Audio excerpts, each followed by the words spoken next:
Motivate, motivate, yeah. Motivate, motivate, yeah. Motivate, yeah. Motivate, yeah.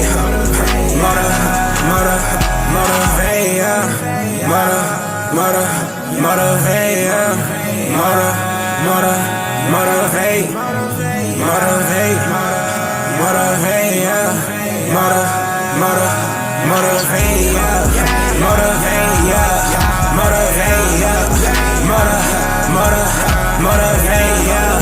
Motivate, yeah. Motivate, yeah. Motivate.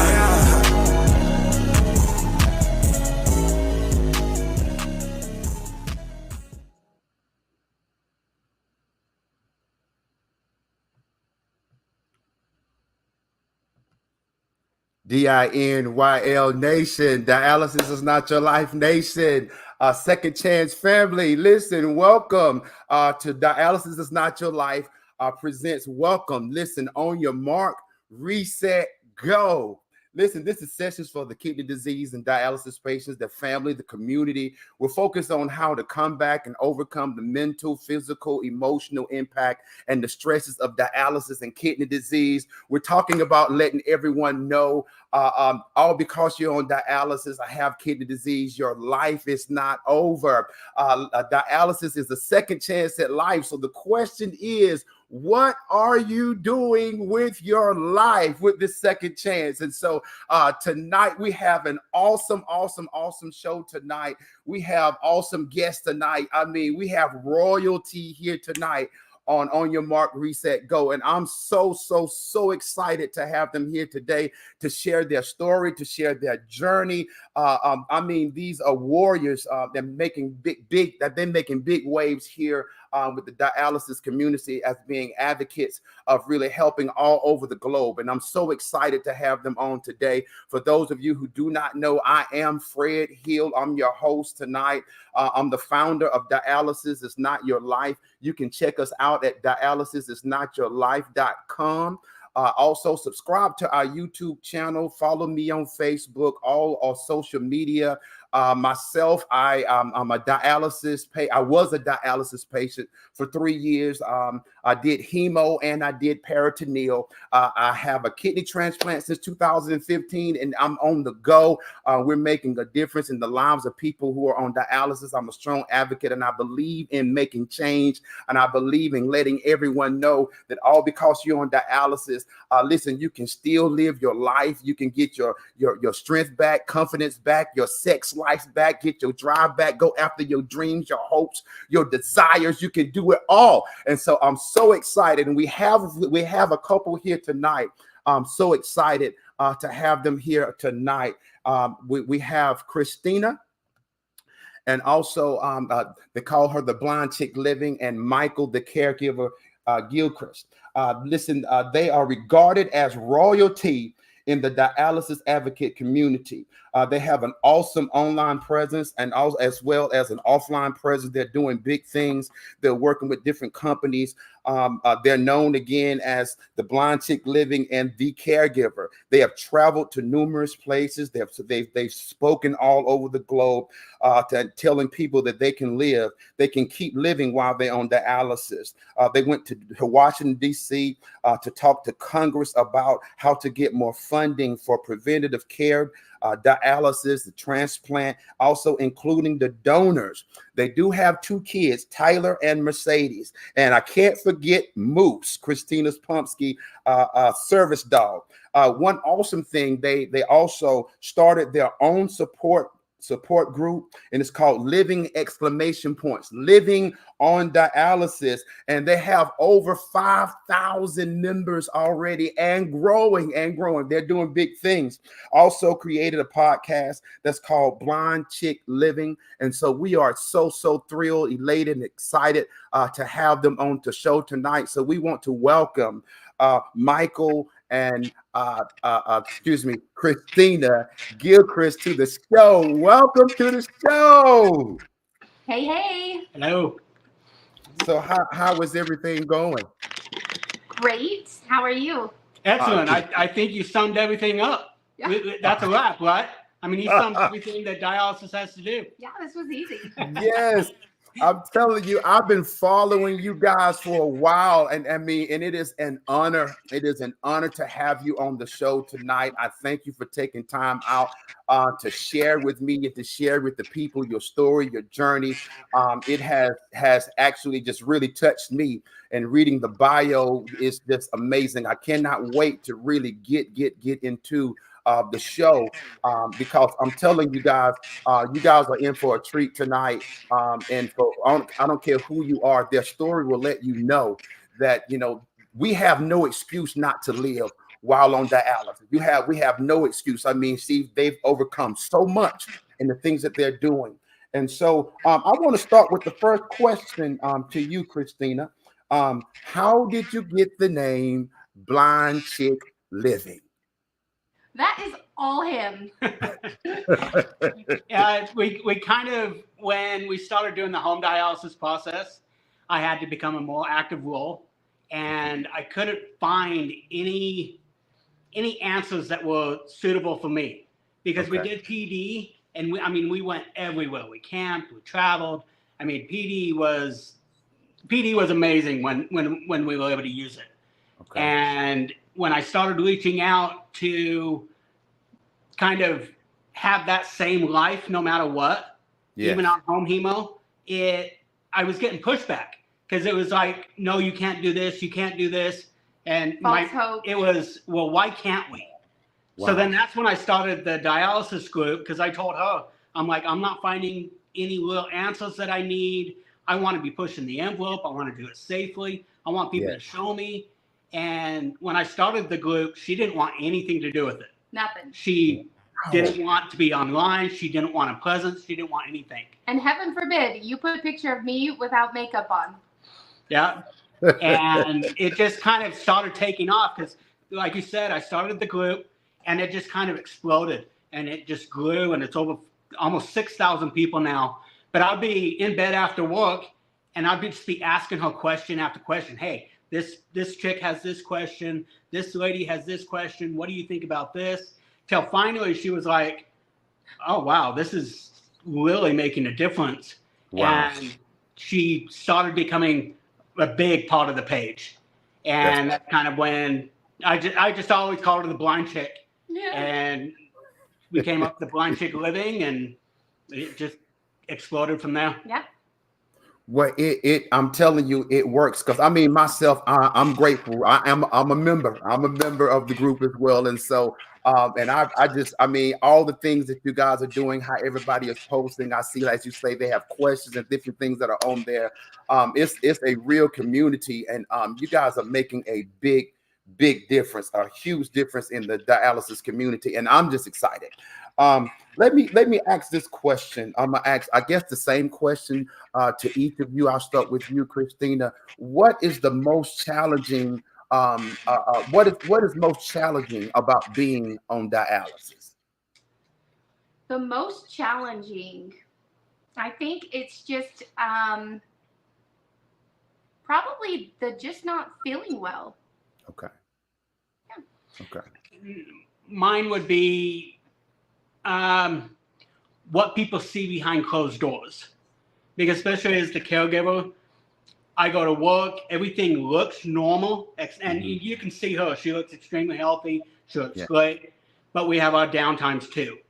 Okay. And having to, I mean, you know how dialysis can just change on the dime. You can be at the hospital one moment, you can be out lighting an ATV the next. Right. And it's that battle between, but she looks healthy, or you look fine. Why are you late? Why are you dealing with this stuff?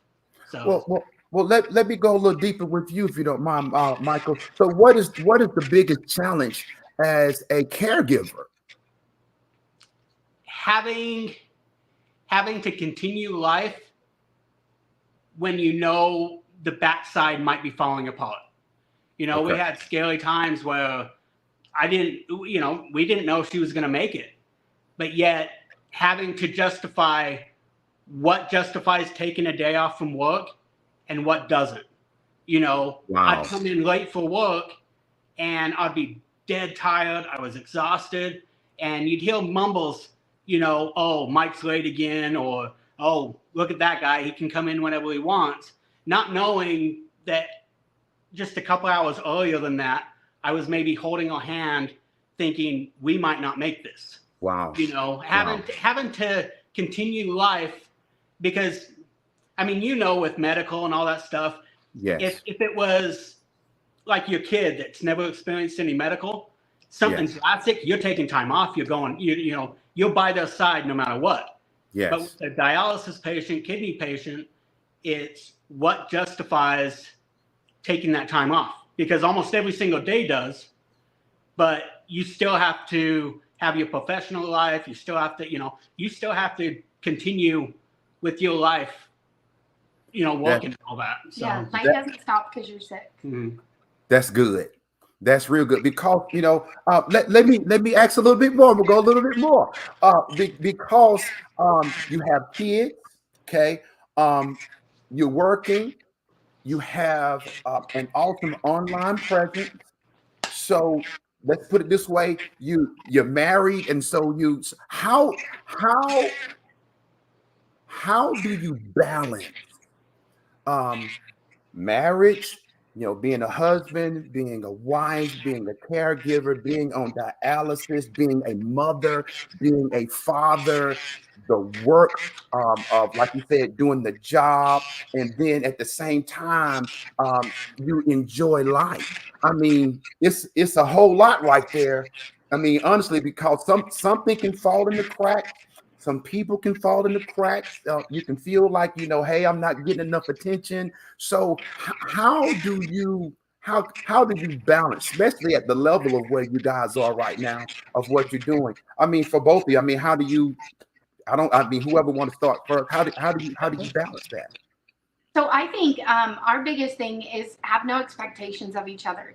When I first started dating him, I told him, like, I apologize for being sick, and I was like, there's going to be many times where I'm going to have to bail on things. I can't go do things. And so I think early on, we kind of learned that we just have to communicate effectively and say, I really don't feel good now. But then also, like, a big thing for me is sometimes you just have to put your head down and push through it. And that's how I live my life. Like, I don't want to make any regrets. And so the best way to do that is to, sometimes you're not feeling good, push yourself out of that bed. Push yourself to go to the park with your family, things like that, because those are the moments you're actually doing dialysis for. So, and what mine would be is you modify life to the situation. Something we learned early on is we only make soft plans when it comes to stuff. You know, like if there's a family event or there's, you know, they invite us to do something. It's what we might be, though, because there's too many times that, especially at the beginning, where you're like, oh, yeah, we'll be there. And then she suddenly doesn't feel good. Or I'm tired. I want to get some sleep, you know. So, one, you make soft plans. And two, you make plans that you can pretty much do at any time. Yes. Something we started early on is going to the movies. Yeah. And it was great because I kind of used the philosophy that no matter how sick or down you feel, usually you can always go to a movie. That's so no matter what, every week on, what was it, Tuesdays? Every Tuesday, we would, at 4:00, we'd drop everything. We'd do family time and we'd go to the movies. The kids even knew when they got jobs or school or events, you just don't worry. Tuesdays is off limits because that's all time. And that was probably the best thing that worked for us is no matter what, every Tuesday we had a date and we got a movie pass where we can go a couple times a week. Okay. And even when she's not feeling good and, you know, we may have plans to go to a restaurant or out to dinner and she just doesn't feel it, we just go to the movies. You know, and the good thing with movies with care partner side too is I can turn my phone off. The group doesn't exist. Medical doesn't exist. Doctor appointments don't exist. I have 2 hours where even if I fall asleep during the movie, that's all the time. So I think what you're saying, I mean, this is so awesome for those who are watching. And for me, I always, when I was on dialysis, I did the night cycler. So for my marriage in the beginning, well, let me ask this before I go into that. I'm gonna go back and talk about this. So once you being on dialysis, um, it is a stress mentally, physically, emotionally. For me, it affected my confidence. It affected me as being a man, especially when I had to quit my job. It's like you lose identity, depression, anxiety, all of these different things.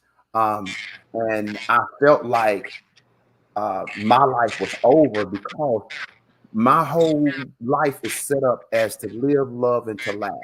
So that's everything. So all of that went away. And so let me ask the question. So Christina, so when you went on dialysis in the beginning, how did that attack your mental, physical, emotional? How did that have an effect on you?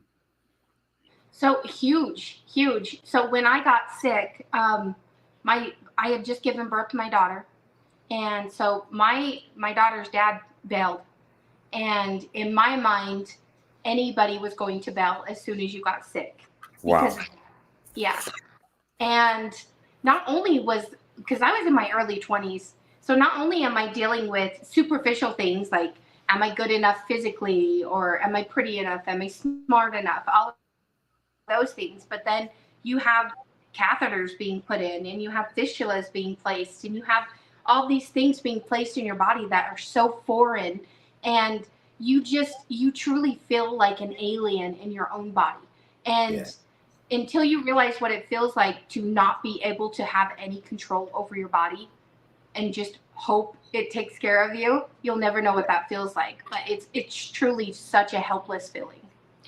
I think also too, I grew up in the hospital. I had a sister that was handicapped. So adapting, I don't want to say adapting to this life was easy or difficult. It was just, I came in and she would be like, well, I want to go do this. Okay, cool. Let's go do it. You know, there wasn't a, you can't do this, you can't do this. And my job coming in was just to make her laugh and have fun. That's awesome. There were enough people in her life telling her she was going to die, telling her she's sick, telling her that she can't do this. And it was, well, hell with them. Let's go do it. You know, she lost her eyesight. It was, she wanted to drive again. Cool. Let's go up to the mountains and hop in the driver's seat and let's go.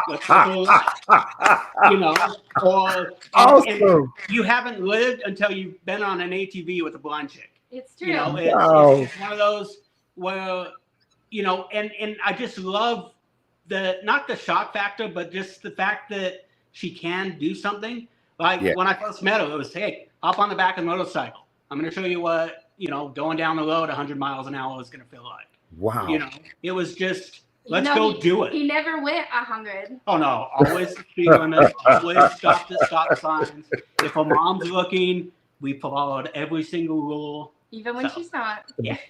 That's awesome. I want to go to commercial, and then we're gonna come right back. Okay, we're gonna come right back. I'm because I want to get deeper into. I'm gonna ask a question about the motorcycle that I read on the bio.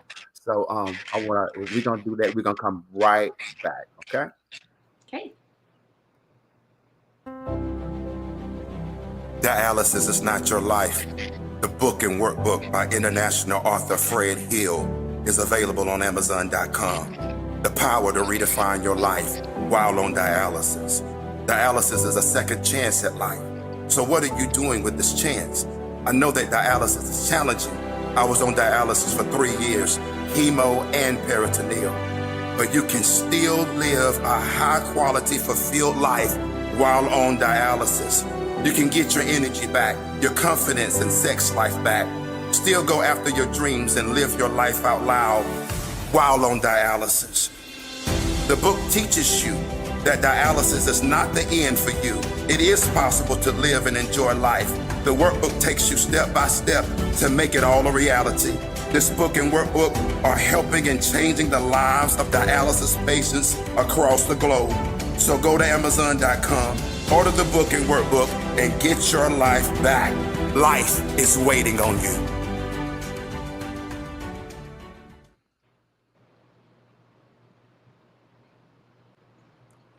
Okay, we're back.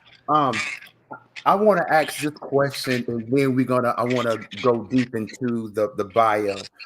Okay, so one part in the bio you were talking about, you did dialysis on a motorcycle. I hope I read. I think I read that right. Yeah. So, can you tell the story of the dialysis on a motorcycle? You want to go ahead? So I was on PD, and I know a lot of people that don't know what PD is. It's a form of dialysis that they put sugar water content in your abdomen. And if you leave that in your abdomen too long, you start to absorb it. And we were stuck in traffic, and I had a full abdomen, and we had to do a drain. Yeah, in Utah, there's no gambling, so we had to cross state lines to go to a casino. We were going to go have fun for the weekend. So I had my motorcycle bags loaded with her manual dialysis bags, because when we got there, we just planned on doing exchanges there. And like you said, we got stuck in traffic. It wasn't the best situation, but you of all people know dialysis isn't ideal, and neither is the treatment. So you modify the treatment to whatever you have. And my OCD, we made it safe. We always, even to this day, I have a kit in the car, my bike, up camping. It's just a kit of sanitizer, gloves, masks, caps, just random stuff that you always wish you had. We have that. Just in case. And, when we first posted that picture, we had this flood of, it was like 50-50. I can't believe you're doing that. I can't believe you're doing that. And thank God you're doing that. Keep showing it. And people would attack it, but at the same time support it. Yeah. And the only thing I'd tell them is, listen, you guys are paying too much attention to the dialysis. The only thing you need to pay attention to in that picture is the smile on her face. Because that's all that matters. Because there's no reason for doing all this if you're not going to be living. So, yeah. I totally agree. Because for me, it took almost a year. I was so depressed and so like my life is over. My son would always, he was 10 years old at the time, so he's 22 now. But he would say, "Well, Dad, can we throw the football?" I'm like, "No, I'm on dialysis." "Dad, can we go here?" "No, I'm on dialysis." And even with the wife, "No, I don't want to go to the movies. I'm on dialysis." I mean, everything was no. So till one day, my son came and he said, "Dad," and I looked at him and he said, "Well, that's okay." I said, "No, what is it?" He said, "You just gonna say you're on dialysis," and it just broke me. And I realized, hey, dialysis is the reason why I'm alive. So why not live? Why not live while you're on dialysis? And so for me, like what you said earlier, modify. And so that became my mode. That was a mode that I lived by: try and then modify. If I couldn't do the original, I would modify. So like what you were saying, instead of going out at night, my wife and I, we start doing everything during the day. And so then when I hook up at 11, 12 o'clock, then, we're due. Or I'll cook up at 9 o'clock. And I had to stay on the cycle for 9 hours. So, you have to learn. And I thought that right there is absolutely awesome. I mean, that's awesome. Now, I want to go a little deep, if you don't mind. If I go too deep, Christina and Mike, y'all just say no. We don't, tell me, and I'll stop. But in your bio, it says that you have battled kidney rejection for over 20 years, and it says since you were 12 years old, and as I was reading your bio, saying, okay, you're in your 20s. And the I think it's called toxemia. Is that what it is? Toxemia calls a domino effect, and end up going like blind and blood pressure going to cause the kidneys to fail. You have a young baby, your own dialysis, your boyfriend walks out. How did you do it?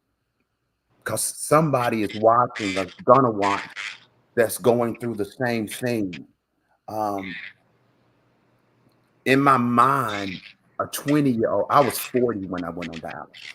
So being in your 20s, just that mental, so young, the baby's young. Yeah. Then you're dealing with the marital, and then the baby have some medical issues. I was just, I said, she is a warrior. Oh my gosh. I'm like, I got tears coming to my eyes. I'm sorry. I mean, I'm full because, how did you make it? To be honest, I don't know. I look back on it now and it's just honestly like someone else's story. Wow.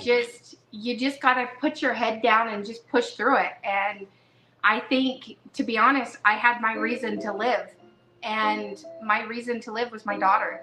I wanted to be a mom more than anything. I wanted to see every bit of her life.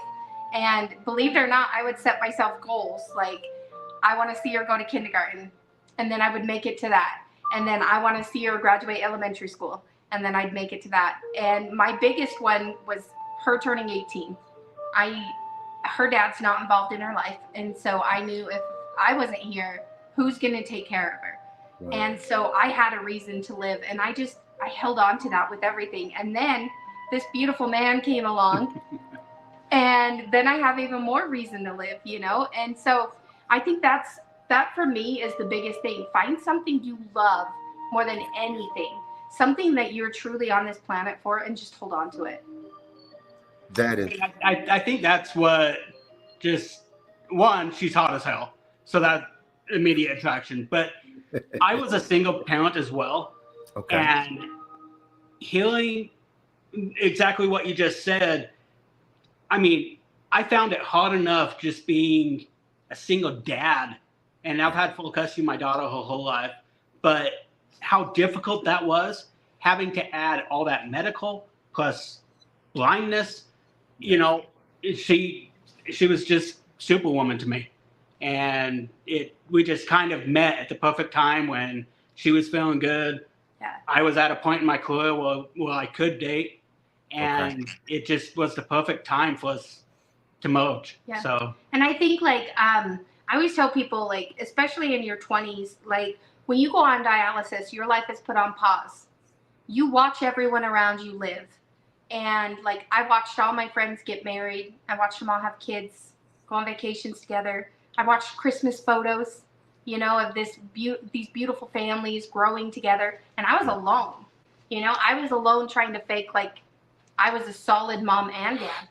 And I think that most people don't realize that. Please just involve those people in your life, because sometimes all they need to pull them out is just someone to talk to them. And for a long time, I just existed until I started realizing, hey, do you know what? There is a world out there worth living for. And until they get there, talk to them, try to be their friend, try to pull them out. I just want to say, when you guys write the book, I want the first copy. I'm floored. It's funny that you say that. I'm actually in the process of writing one right now, just because so many people have told us to. And I'll send you the first copy to proofread. So please. I mean, I'm honored. I'm a fan. I'm just go ahead and say I'm a fan. I'm a big Michael Jackson fan. So it's like that. It's like that when it comes to the Gilchrist family. And so it's understanding, because most people who deal with, I'm just put it like this, life, don't experience. You. It's okay. Sorry. I'm obsessed with clocks. And so I have clocks all over in my house, and I have them set to go off at different times, so the music all staggers. Yep, and we added another one for Mother's Day, so that's cool. It's her That's clock cool. going off. That is cool. That's cool. That is awesome. Now, I love watches. I mean, I have a lot of watches. I guess I don't know if it's the same as the clock thing, but I do love watches. What's really funny is I can't even see the clock to tell you what time it is. But So I love the idea of time, like just paying attention to, and I think that's something, a gift we get as being sick people. We know how to live like tomorrow's not guaranteed, for Yes. sure. And I think that's why I like the clock so much, is just because it does kind of, it keeps you in the fight, you know, still going. Well, and I think that motivates us too, is, and we tell people all the time, stop saying, I need to go see this person. Well, I need to go do this. Go do it. That's good. You know, work's gonna still be there when you come back. Your housework's gonna be there when you come back. Homework's gonna be there when you come back. Go do it. Go have fun. You know, it's like everybody has a reason why they shouldn't do stuff, but you need to drop all that stuff and make that memory now. Yep. I love that. I absolutely love that. I I think know. sometimes we try to be so strong, and I know, like with me, I tried to hide my sickness from everyone, and I went through my sickness for 10 years before Mike came in the picture, and I didn't talk to anybody about it except for my mom. And oh my gosh, my mom, I tell you, she's been there for me more than anybody on the planet, and I don't know how I would have survived without her. That's awesome. Well, Mike, let me ask you this question. Did you know anything about dialysis when you met Christina? I mean, I just look at what you do online. I mean, the things that you do online, man, is phenomenal. You're teaching. I think that's what motivated me so much, because it's not just the patient that crashes into dialysis, it's the care partner too, because I knew absolutely nothing about dialysis. When I met her, I didn't even know anything about kidney disease. Okay. All I knew is that this chick was getting sick and we'd go do infusions all the time. And it was gradually getting towards kidney failure. And wow. The good thing about PD, she was able to handle almost all of it on her own. So I still didn't really, I mean, okay. I knew we adapted and I made it to where we could go camping and travel, but PD didn't really affect me as much.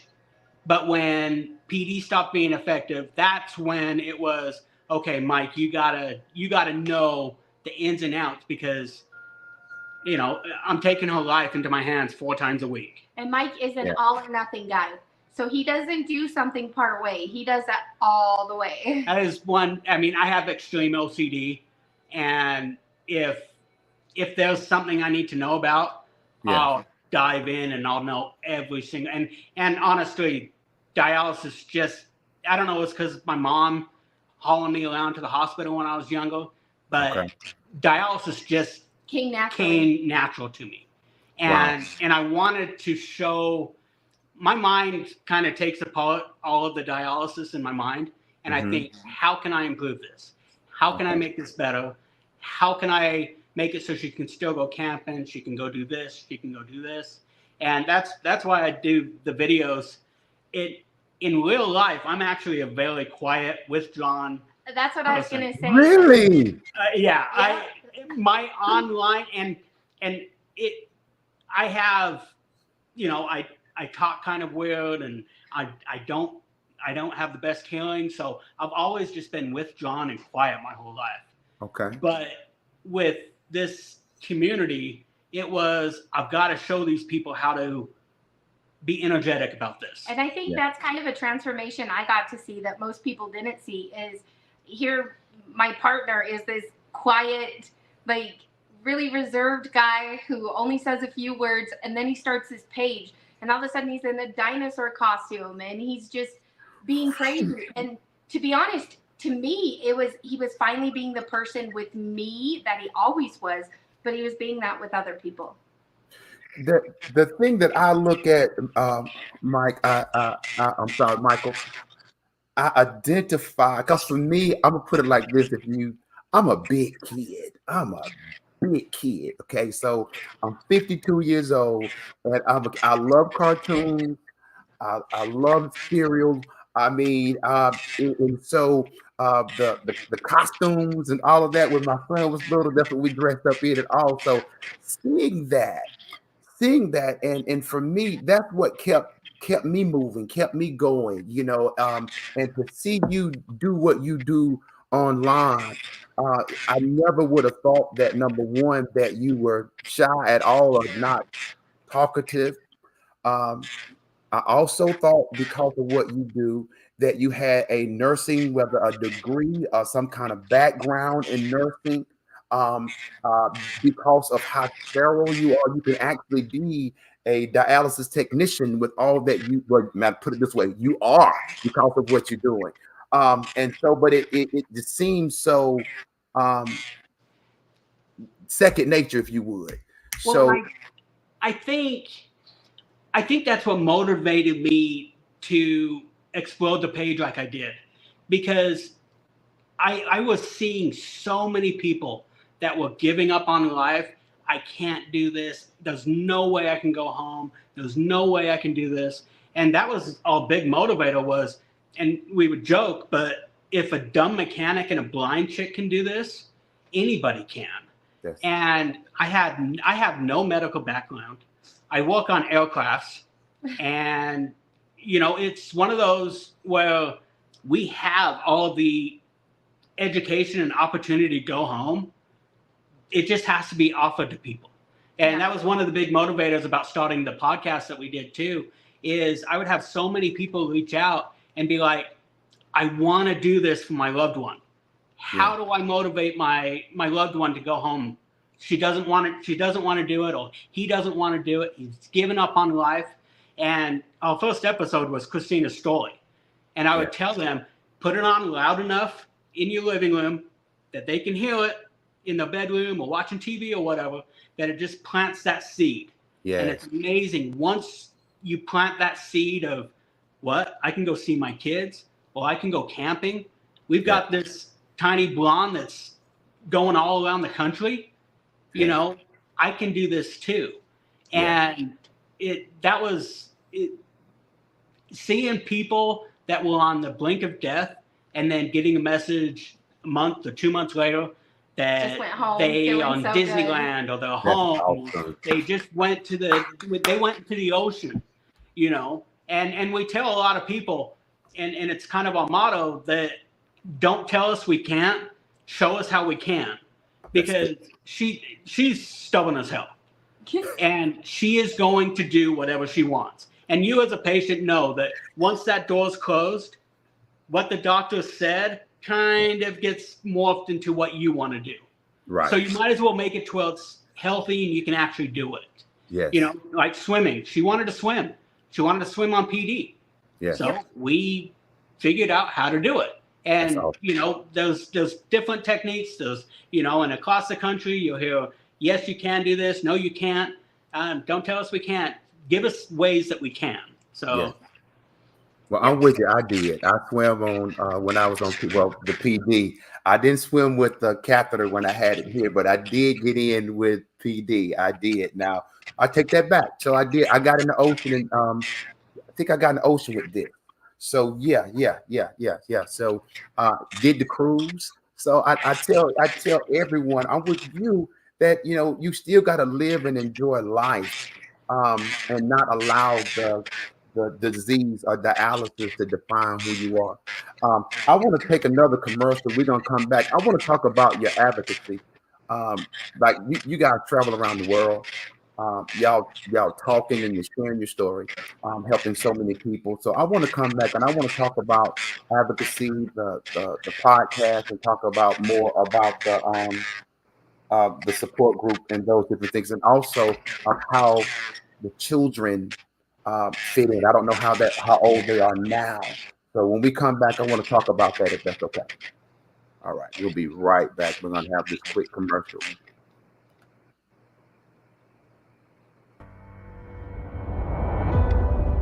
Being diagnosed with kidney disease or being on dialysis can be devastating mentally, physically, and emotionally, not only for the patient but for their families. Reset Life Counseling LLC is here to help you through the mental stages of uncertainty. Our program is designed to teach coping skills, social care, grief counseling, and life skills to help the patient, their families, and caregivers learn more about their roles and countermeasures of kidney disease. Our goal is to counsel, coach, and empower each client to regain their health and redefine their lives. Fred Hill, the founder and CEO of Reset Life Counseling LLC, is a former dialysis patient. He is a kidney transplant recipient and an advocate for dialysis. We have individual, family, and group sessions available. Go to dialysisisnotyourlife.com and click on resources to find out more, or call 864-256-1591 for a free consultation. It's never too late to reset your life.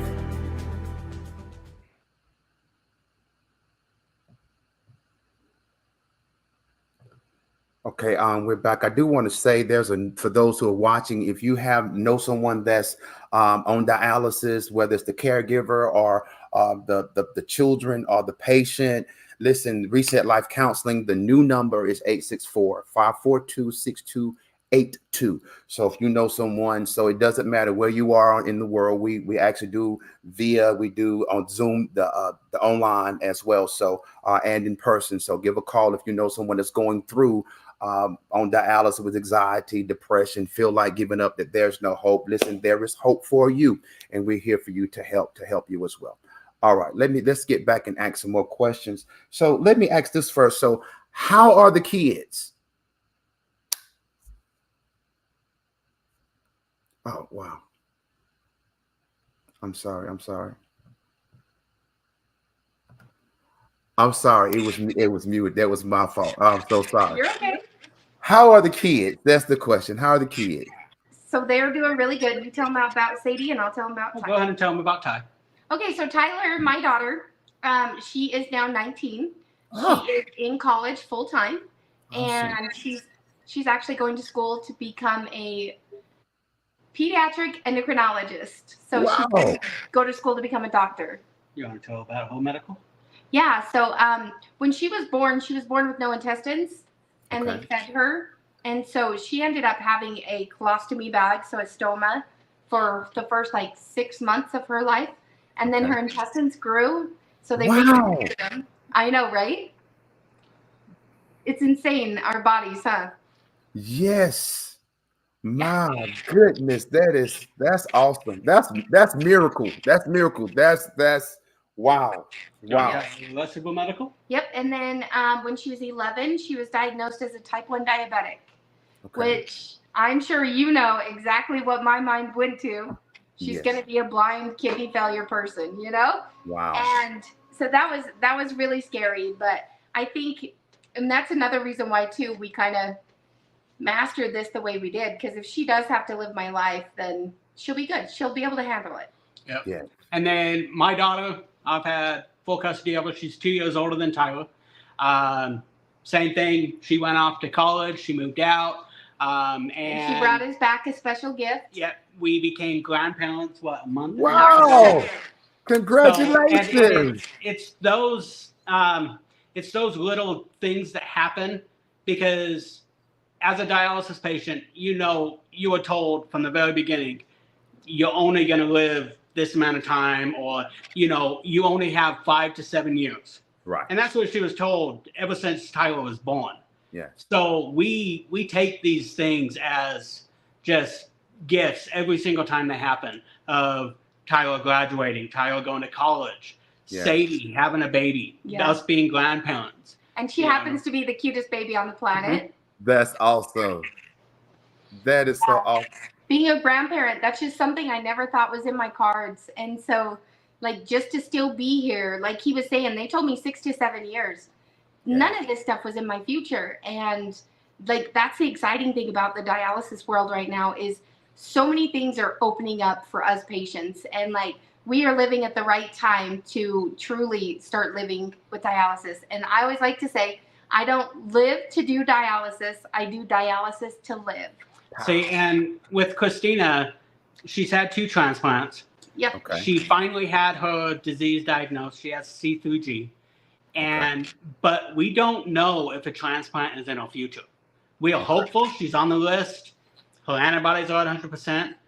But at this point in our life of how dialysis is working, this could be our forever. And if it is, we want to make to where she can live her best life possible. I hope she outlives me. You know. Yeah. I plan on it. Yes. I think the love that you guys have, and I know it's Jen, you can see it. You can see it whether it's online and talking to you guys now. That is just absolutely worth living. I'm from either spouse. I mean, I think that right there is absolutely awesome because the story and the journey is so awesome because you continue to overcome. And also, you know, looking at all that you have overcome, like I was talking about being a true warrior, it's nothing that you can't beat together. That's how I see you guys. That's why I say I'm a fan of what you guys are really doing because it's you're really walking and you're living it out and you're encouraging people who are on dialysis, whether they're single, whether they're married, blended families. I mean, working issues with it's so much hope that you guys bring when you step in the scene. It's so much hope that you bring, and with that, you know, I'm just honored. I mean, it's just it's like just a glow. I mean, I'm gonna put it this way: you guys are like Christmas to dialysis patients in advocacy. Oh Y'all my are gosh, like I love Christmas. Christmas. That's what you guys are. So when you guys show up, you are that present that when you open up and start talking, it's like Christmas. It brings joy. And you can, you know, you feel like, you know, you feel the hope. You can feel like you can make it. You feel the spirituality of everything. I mean, it's just awesome. See, and that's what we aim for, and that's why we travel all over the place. And it's not just talking to patients; it's talking to doctors, senators, technicians. Because when you hear her talk and you just see her, she doesn't scream dialysis. Right. But everybody told her no on going home, no on doing this. Yes. And that's one of the things we push the most is don't judge your patients. Don't judge your care partners. That patient that's non-compliant or that care partner that isn't interacting, sometimes they make your best home dialysis patients. Yes. Because the person that didn't come in on Fridays or is late every Friday, why are they late? Is it because they have little kids and they can't get the kids to school that day? Yeah. You know, there's so many questions of why they can't get a transplant or they can't do dialysis or you can't do this. When if you dig deeper, usually you can find an answer to help them. Yep. And the awesome thing is, let me ask you this then. So is that like what we just described?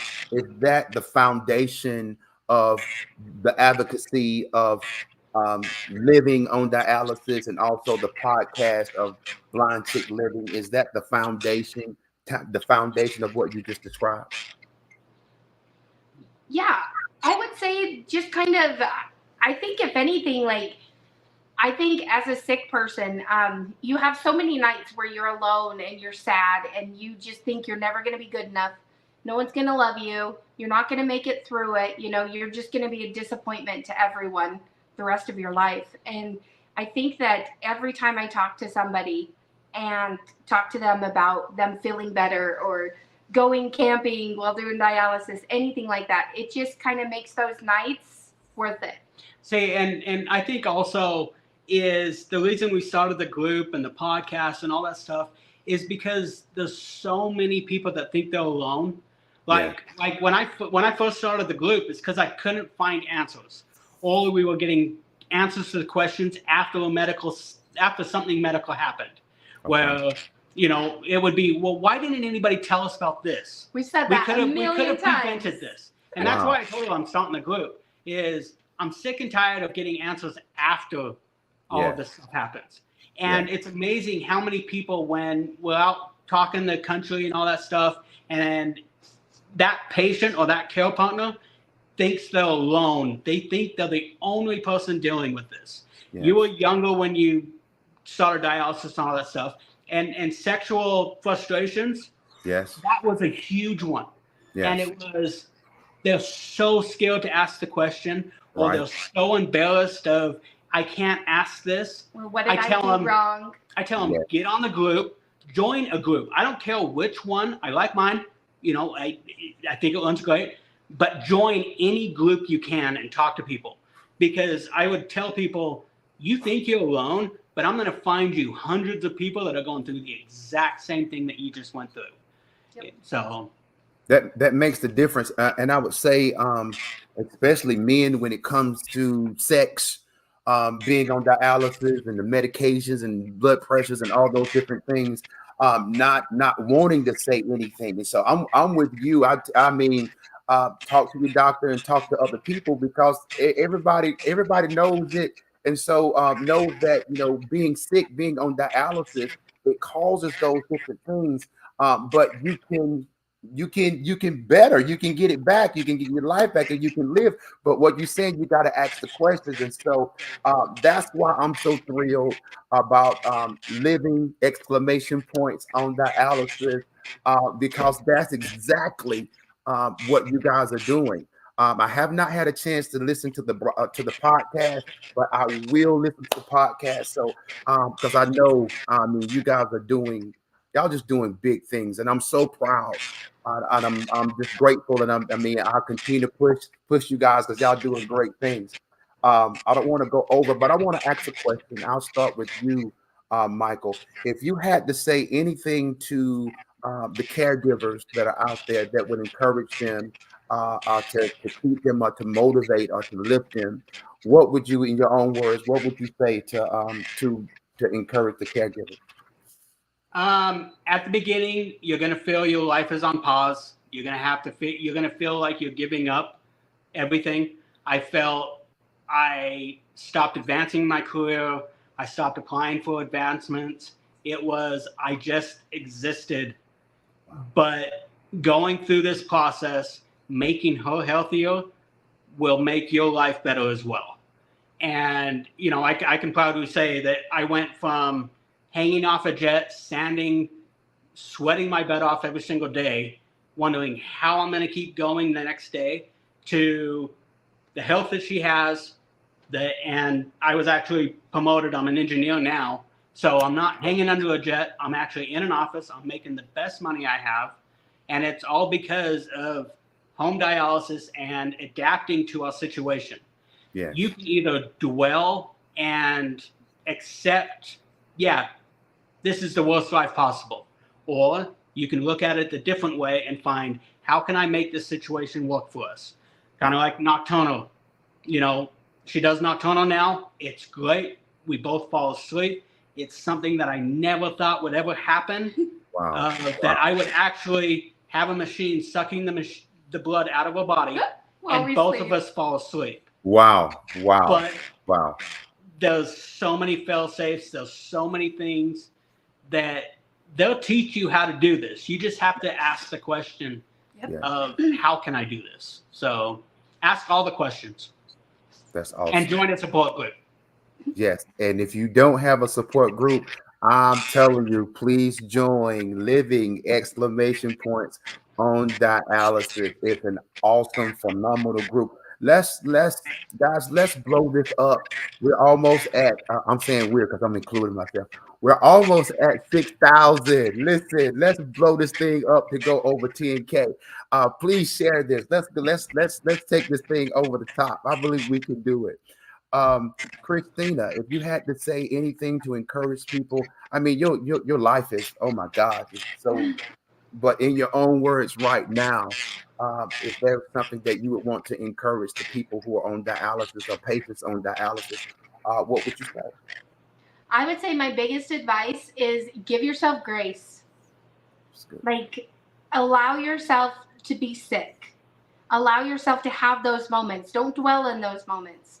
You know, stay there for a day or two, but pick yourself back up and move on. But be good to yourself. And like in our minds, we are so cruel to ourselves. We don't look good enough. We have this tube here. We have this. Like, start accepting yourself and just love yourself for who you are, and let people in around you. I think something too, especially as a co-partner too, is give them goals that they can reach. You know, there were times at the beginning where she didn't even want to get out of bed. And it would be, okay, I want you to have a goal of just going to the mailbox, getting that blood moving, getting in the sunlight, and just coming back. Yeah. And if you just expand on those goals, it's amazing how much you can advance each step throughout the process. And you're proud of yourself when you achieve those goals, and you're kind of ready to take on some more. That is awesome. So let me ask a question. If someone wanted to get in contact with you guys, what's the best way to get in contact with you guys? I would just say do a search, #BlindChickLiving. We're on all social medias. You can reach out to us on almost all of those. Facebook, the Facebook group, Instagram, Snapchat, TikTok, all of those. And all you have to do is search Blind Chick Living. She's going to pop up everywhere. Just reach out. And if you can't get a hold of us, find someone on the group and they'll point you in our direction. It's really easy, and you'll see me on there. So I think that's awesome. I mean, you guys are around the world speaking in audiences all over, and I think that is awesome. And so guys who are watching, I'm telling you, please follow them. Please listen to their story. And even in the bio, guys, it's still so much more that I didn't bring out. And so when the book comes out, I know it's going to be phenomenal. I'm so excited. And so, again, I want to say thank you again for taking the time out to do On Your Mark, Reset, Go. So I want to say thank you again. I would like to say, too, that it's because of people like you that motivated us to do what we're doing as well. Yep. Wow. It was seeing little tidbits of movies and clips and pictures of all these people that are on the group, and you, and just seeing all these people doing things do a little and it adds we up. wish we were doing. Wow. It's amazing how much you have motivated us. How you know, I know you have motivated thousands of people. So I mean, it's people like you too, man. And it's a community. And you know, like you said, there's 5,000-6,000 of us, but those thousands and thousands and more that can reach out and get the help too. So wow. Well, thank you. Well, listen, guys, again. Follow us. Just right here is the Dialysis Not Your Life segment On Your Mark, Reset, Go every Monday at 10:15. I'm on with Motivation with Fred, with the commercial. Make sure you get the book and the workbook. Dialysis is Not Your Life. It's on Amazon.com. I promise you, change your life forever. Okay, until next time, you guys have a blessed one. Michael and Christina, please don't hang up yet. But thank you guys so much, and everyone, y'all have a great one with you guys on the next round. All right, bye-bye. Motivate,